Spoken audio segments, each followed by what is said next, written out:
Welcome back to the deep dive. Today, we're going to be exploring some excerpts from this book, The Silva Mind Control Method Right. by José Silva and Ed Byrne Jr. Mm.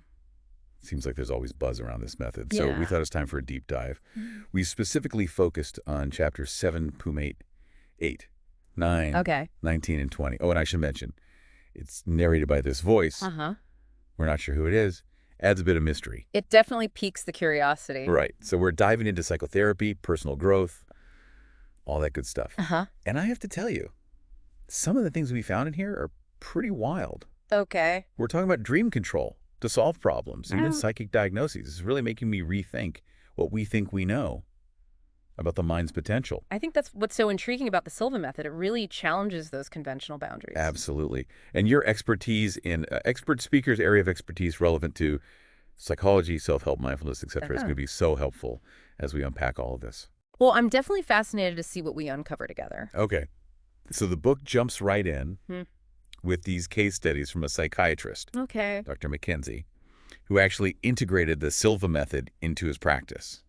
What struck me was how he used dream control as a therapeutic tool. You know, that's something that's really come up in recent research, the idea of harnessing the power of dreams for insight and healing. It's not just some mystical concept anymore. It's like finally acknowledging this huge part of our lives that we basically ignore most of the time. Right. And they start with this woman, they call her Miss Woman in the book, Yeah. who had these recurring intestinal obstructions. Oh, wow. Like, imagine dealing with that. It's definitely a serious condition and often a sign of something deeper going on. Exactly. And get this, Hmm. she had this dream right. Okay. She describes a winding road covered in snow. She even draws it out like a map. Uh-huh. And the crazy thing is, the road she drew perfectly matches the human intestinal tract. Wow. It even pinpointed the exact spot where her obstruction was. It makes you wonder, is it just a coincidence? Or is there something more to the way our subconscious mind communicates through these symbolic representations? And there's more. She interpreted the snow in her dream as representing a dairy product, something she'd been eating a lot of. Okay. It's like her dream was pointing to potential trigger for the obstruction, a psychosomatic element. That connection between the mind and body is something that's often overlooked in traditional medicine. We tend to compartmentalize things. Mhm. But what if our emotional state is actually playing a role in our physical health? That's a huge question, right? Hmm. And the book doesn't stop there. Miss Woman wasn't a medical expert. She was a high school dropout. Okay. Yet after that dream, Yeah. and recognizing the potential power of her mind, she actually started to heal. Wow. Her surgeon was shocked. She avoided surgery altogether. This really speaks to the potential for the mind to influence the body, and it challenges us to think about how we can access and utilize that power in a therapeutic setting. Okay, so there are more dream control stories. There's a woman who overcame years of self-harm. Like, she had tried traditional therapy Yeah. and nothing really helped. But then through this dream-based approach, she had this breakthrough. Okay. Her dream helped her connect her self-harm to a traumatic experience Mhm. from her childhood, something she hadn't consciously remembered. It's almost like the dream bypassed those conscious defenses and allowed her to access those deeper, unresolved emotions that were driving her behavior. And the book talks about how rapidly she improved after that. Like, those years of therapy were suddenly unlocked by this one dream. It really highlights the power of accessing the subconscious mind for healing. It's not about suppressing those difficult emotions. It's about understanding their root cause and integrating them into a healthier sense of self. There's another patient who finally figured out why he was claustrophobic. Yeah. He was able to link it back to what he believed was a pre-birth experience. Oh, wow. He felt trapped in the womb. I mean, that's pretty mind-blowing, right? It definitely challenges our conventional timeline for when psychological issues can develop. We tend to think of childhood as the formative period, but what if those prenatal experiences are also shaping our fears and anxieties? It makes you wonder, right? Mm-hmm. And it wasn't just patients using dream control. Dr. McKenzie used it himself to understand his patients better. I'm interested to hear more about that. How did he apply it in his practice? Well, it talks about this 27-year-old guy who wouldn't date. Dr. McKenzie programmed a dream about him. And in the dream, he heard himself say to the guy, "It's okay with me if you never have a heterosexual relationship." Wow, that's fascinating. I'm curious to know what happened next. So in their next session, Dr. McKenzie actually repeated that exact phrase to his patient. And apparently, it was this huge turning point for the guy. Okay. He hadn't admitted to himself that he was struggling with that. Yeah. But hearing it from his therapist in that context kind of broke down his defenses. It's like it disrupted his usual patterns of resistance and forced him to confront those deeper fears he was holding on to. But Dr. Mackenzie didn't stop there. He actually started researching whether mind control could be used for psychic diagnosis. That's a bold step. What was his approach to that research? His ultimate goal was to make psychic diagnosis reliable enough to use in mainstream medicine. Wow. He wanted to find a way to use psychics to diagnose illnesses accurately. That would be a significant shift in healthcare. But how did he try to test that? He gave a group of Silva Method graduates 2 case studies with unknown ailments. Okay. He asked them to identify where the problem was in the body. He specifically chose 2 cases to see if there were any patterns in their answers to rule out lucky guesses. That's a good control measure. So what were the results? Well, unfortunately, it turned out that both cases involved similar injuries. That kind of threw a wrench in his plan. Yeah. He realized he needed a more specific method, something that could differentiate between different conditions. So it sounds like a setback, but not necessarily a failure. It highlights the challenges of trying to quantify and validate something like psychic diagnosis. He didn't give up, though. He wanted to refine the method so he could give the graduates lists of ailments to choose from and then get more targeted answers. It's interesting to think about what would happen if psychic diagnosis could be proven reliable. Would it become a standard tool in medicine? How would it change the patient-doctor relationship? There's a lot to unpack there. Yeah. And we're just getting started with this deep dive. Next, we'll explore how the Silva method is used to boost self-esteem. It's amazing how many applications they found for mind control. I'm ready for the next layer. Okay, so we've talked about dream control in therapy, and now the book dives into how mind control can impact self-esteem. Right. And they don't just rely on anecdotal evidence. They actually cite some pretty interesting studies. That's what caught my eye, too. They move beyond those individual stories and start looking at larger-scale research. For example, they highlight studies done with students at different schools. Yep. Hallahan High, Laurenville, St. Fidelis. It's like they're trying to see if these techniques work across different demographics and environments, not just a one-off thing. And the results are pretty consistent. Across these schools, they found that students who practiced mind control techniques showed significant improvements in what they call ego strength. Okay, so what does that actually mean? I mean, it sounds good, Okay. but what are we talking about specifically? It's a good question.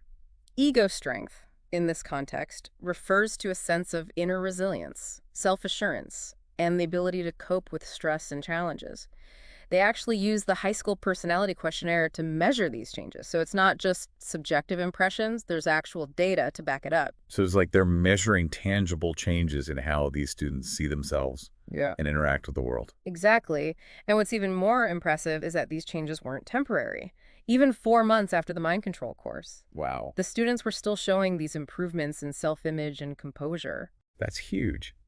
It suggests that mind control isn't just a quick fix. It can actually lead to lasting changes in how we perceive ourselves. It makes you wonder how much of our self-doubt and insecurity is learned.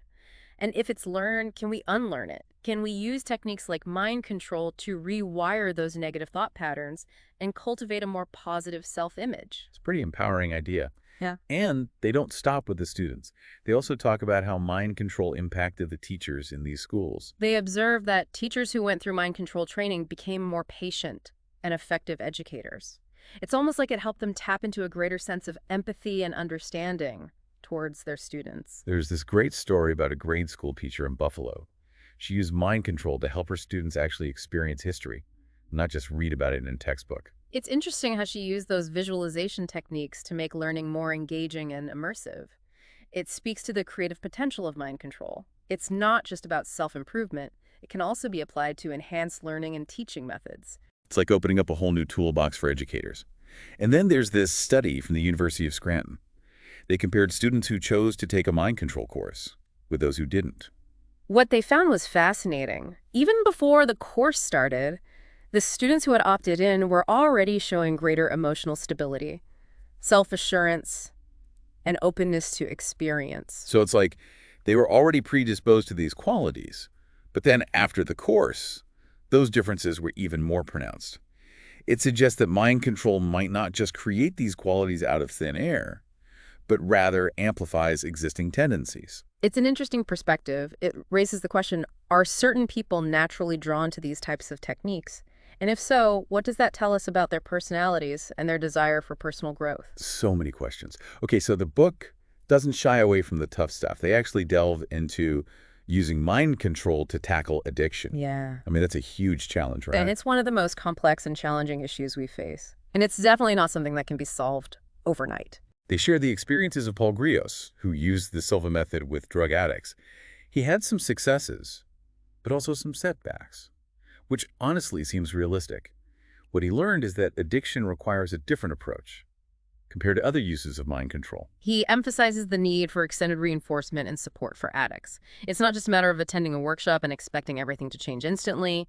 It requires ongoing practice and a strong support system. And he also noted that for addicts, their experience with altered states of consciousness from drug use can actually make it harder for them to achieve those beneficial mind control states. It's like they have to retrain their minds to access those states in a healthy and controlled way without relying on external substances. It's a process of reclaiming that inner power. There's this amazing first-person account from a heroin addict who was able to overcome his addiction using these techniques. He talks about reprogramming his subconscious mind and gradually decreasing his drug use. What's striking is the way he describes his experience. He says he didn't feel like he was struggling to resist the drugs. It was more like the desire just faded away. He set a target date to be completely free from heroin, Yeah.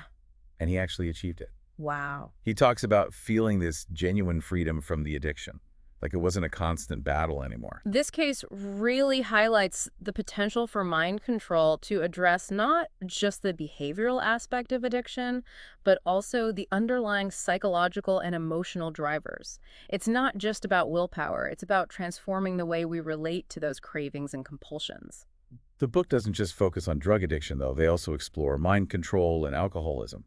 They mention a study of 15 alcoholics at a halfway house. Okay. They use the Tennessee Self-Concept Scale to track changes in the participants. I'm familiar with that scale. It's often used to assess self-image and psychological well-being. So what did they find? The study found that the participants showed a significant reduction in manipulative behavior after going through mind control training. They also became more open, more self-assured. It's interesting how those changes seem to correlate. It's almost like as their self-image improved, they felt less need to manipulate others to get their needs met. And, importantly, their anxiety levels went down. The researchers called it a decrease in threat sensitivity. Oh, okay. One of the doctors involved in the study suggested that if people can improve their self-concept and learn to manage their anxiety, they might not need to rely on alcohol as a coping mechanism. It's a thought-provoking idea. It shifts the focus from simply abstaining from alcohol to addressing those underlying emotional needs that might be driving the addiction. And what's encouraging is that they followed up with these participants 6 months later. Most of them had maintained those positive changes and stayed sober. It suggests that mind control could play a role in long-term recovery.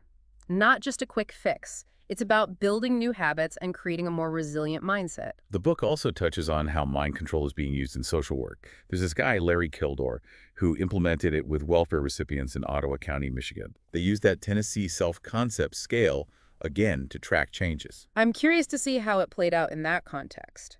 Working with individuals facing such difficult circumstances is a unique challenge. The results were pretty dramatic across the board. Participants showed huge improvements in their self-image. They also reported feeling more confident in their ability to solve problems. That's a crucial shift. When people believe in their ability to overcome challenges, they're more likely to take action and create positive change in their lives. It's not about handouts. It's about empowerment. There's this story about a young mother in the program. She used the mirror of the mind technique, which we haven't really talked about yet. But it's basically a visualization technique where you imagine yourself achieving your goals. And the very next day, she got a job offer. It's a great example of how these techniques can translate into tangible results. It's not just about feeling good. It's about creating real-world change. It seems like there's no limit to where you can apply mind control. But the book goes on to explore its use in the business world, which I thought was super interesting. That's what I was most curious about. We often associate mind control with personal development, but it makes sense that businesses would be interested in harnessing its potential for performance and innovation. They talk about Hoffman LaRoche, this big pharmaceutical company, over 300 employees. including top executives and scientists, Wow. got into mind control. That's a significant number. It suggests that mind control is being embraced not just by individuals, but also by organizations as a way to enhance productivity and well-being. And the employees loved it. They had all these testimonials in the company newspaper talking about how it improved teamwork, boosted their attitude, helped them manage stress. They talked about feeling more inner peace and confidence. It sounds like they were seeing benefits across the board, not just in terms of work performance, but also in their overall well-being. It's interesting how those two aspects are often intertwined. And then there's this guy, Richard Floro, who created something called the Idea Bank. He was basically a co-op for graduates of the Silva Method to develop and market their inventions. That's a clever idea. It's like creating a hub for innovation, where people can collaborate and leverage those mind control techniques to come up with new ideas. And what's fascinating is how they used group meditation to solve problems. Floro actually observed that the people who weren't technically minded were often coming up with the best solutions for the technical challenges. It's like by accessing those deeper levels of consciousness, they were able to tap into a wellspring of creativity that went beyond their usual thought patterns. It challenges the notion that innovation is limited to experts in a particular field. They actually had some really successful products come out of this co-op. They mentioned a leaf eater for lawnmowers and a bug-shaped screen patch. Who would have thought? It's a testament to the power of harnessing the subconscious mind for innovation. It's not about forcing ideas. It's about creating the right conditions for those ideas to emerge organically. Okay, this one is wild. They talk about a mind control-based investment club. These investors used what they call alpha visualization to try and predict stock performance a month out. That sounds almost like science fiction, but it speaks to the enduring fascination with using the mind to predict the future. Right. It's like, can we actually see into the future with our minds? So they had some challenges at first. They had to overcome their own optimism bias, like we all have, and find a way to be more objective. That's a crucial point. When we're dealing with something as volatile as the stock market, our own emotions and biases can easily cloud our judgment. It's about finding a way to detach from those emotional swings and tap into a more neutral, intuitive space. They started using code numbers for the stocks, so they wouldn't be influenced by their own preconceived notions about specific companies. It's interesting how they had to develop these safeguards to ensure the integrity of their experiment. It shows a level of scientific rigor that we might not expect from a group using mind control techniques. And get this, they actually started beating the market average. It wasn't just random. They were seeing real results. But then What? This sounds like there's a twist. the club was eventually suspended because of ethical concerns. They were apparently getting really good at predicting when the market would go down. And some people felt like it was wrong to profit from those downturns. It's a fascinating dilemma. It highlights the potential ethical implications of using mind control for financial gain. Where do we draw the line between intuition and manipulation? It's definitely something to think about.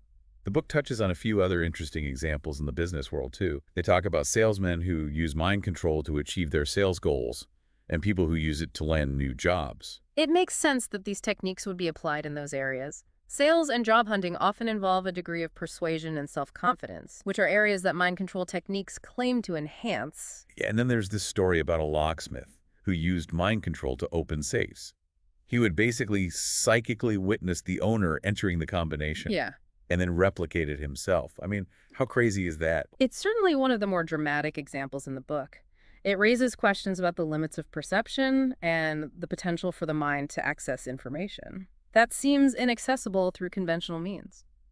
It's almost like we're just scratching the surface of what our minds are capable of. But what really stood out to me was the final chapter, where they discuss the potential for personal evolution through continued practice of mind control. That's what I was most drawn to as well. It moves beyond those specific applications and starts to explore the deeper philosophical implications of these techniques. It's not just about achieving goals. It's about transforming the way we experience and interact with the world. They emphasize the importance of sticking with it, even when that initial excitement fades.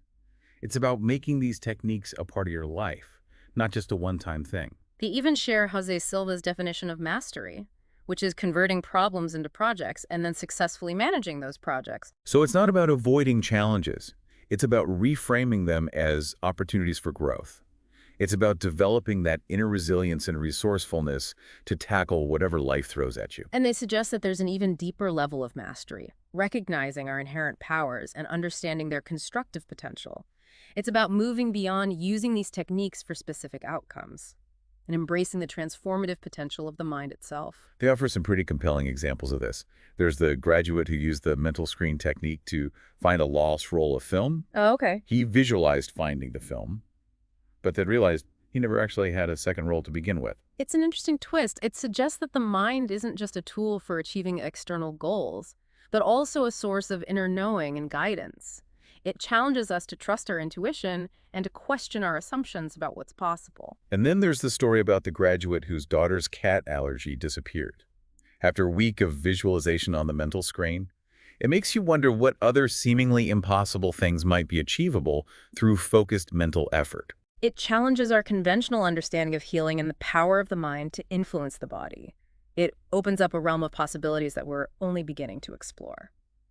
The book suggests that with continued practice, the mind starts to take shortcuts.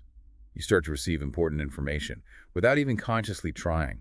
They give the example of a graduate who avoided an armed robbery because she had this strong intuitive feeling to change her route. It's like her subconscious mind was picking up on subtle cues that her conscious mind wasn't aware of. It's almost like developing this heightened intuition, this ability to sense danger or opportunity before it's even apparent. And then there's this incredibly dramatic story about a graduate who used mind control to stop bleeding from a deep wound. This is the one where he was working on his car and a wrench slipped and sliced his hand right. Yeah, it was a deep gash. And he was bleeding profusely, but he was able to use mind control techniques to not only stop the bleeding, but also to reduce the pain. He even describes a powerful healing experience with the help of other mind control practitioners. It's almost like a collective energy healing session, where they were able to amplify their mental focus and direct it towards his wound. It's truly remarkable. It suggests that mind control isn't just a solo endeavor, but that there's a potential for collective synergy, where a group of people can combine their mental energies to achieve extraordinary results. It's a tantalizing idea, and one that deserves further exploration. The chapter concludes with a powerful message from Dr. J. Wilfred Hahn, who is the Director of Research for Mind Control.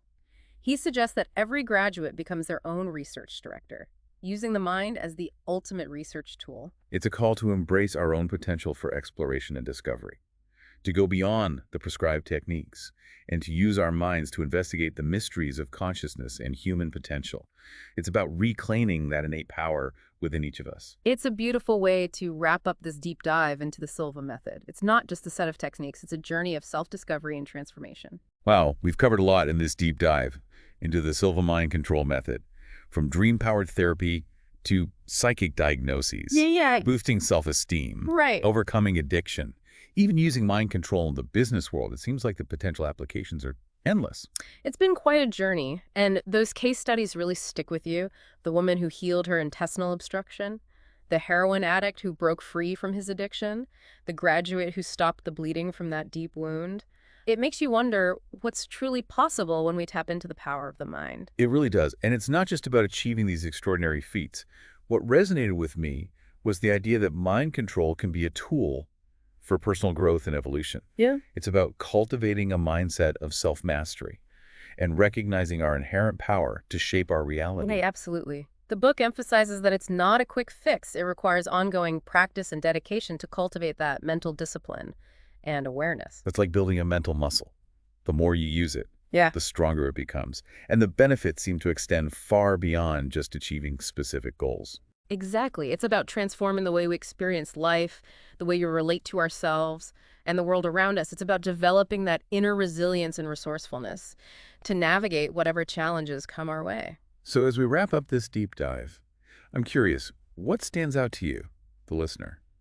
Is the Silva Mind Control Method a quick fix? A set of tools, a philosophy? What resonated most with you? For me, it's the emphasis on the interconnectedness of mind and body. Those case studies of psychosomatic healing were particularly fascinating. It challenges the conventional separation we often make between our physical and mental well-being. I was struck by the idea that we can literally reprogram our subconscious mind to overcome deeply ingrained habits and beliefs.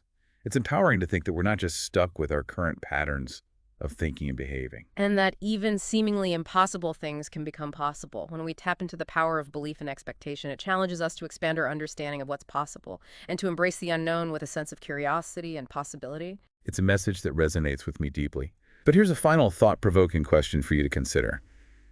If you could reliably access and harness the power of your mind, as described in these excerpts, what would be the first problem you'd try to solve? Or the first goal you'd try to achieve? That's a powerful question. It challenges us to step into that space of possibility and to imagine a world where we're not limited by our current beliefs and limitations. What would you create if you knew you couldn't fail? I encourage you to continue exploring the concepts and techniques we've discussed today, delve deeper into the power of your own mind, and who knows, maybe we'll do another deep dive on related topics in the future. Until then, keep diving deep and keep exploring. Until next time.